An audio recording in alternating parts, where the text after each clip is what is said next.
Today we're talking about styles in Scrivener 3 for Windows. You may be familiar with this term if you've used Microsoft Word. Styles are a way of standardizing how text looks in any document. When you are formatting using styles in Scrivener, you are formatting some elements that you want to be different in the final output, but most of the formatting is determined in Compile. Styles are found on the toolbar just above the editing screen, where it says No Style. No Style is the default for all general text, because you don't need to apply a style to the general text to get it formatted correctly in Compile. However, when it comes to specially formatted sections of text, you do need to apply some kind of style.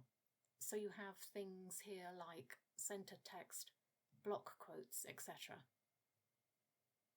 This is done with a style so that it is tagged as being different and will be recognized in Compile as being different.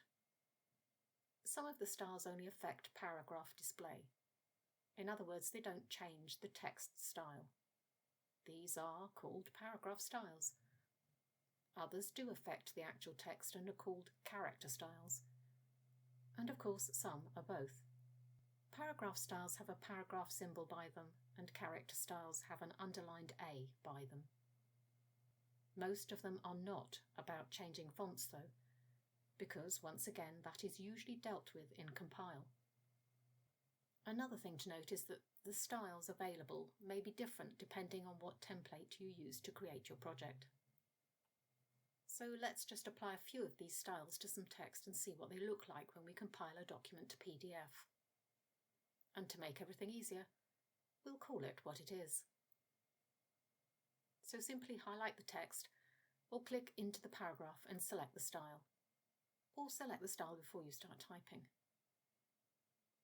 You'll notice that centered styles remove the indent from the ruler, which saves you having to remember to do that.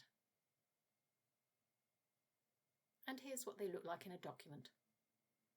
It's not exactly like on the editing screen, but it follows the rules of the style, such as attribution being right aligned, but starting at a consistent point on the page. Okay, that's the very basics of styles. You don't need them for your general text, but you might want to use them for specific display purposes. Next time we'll look at redefining some of these default styles to your specific requirements.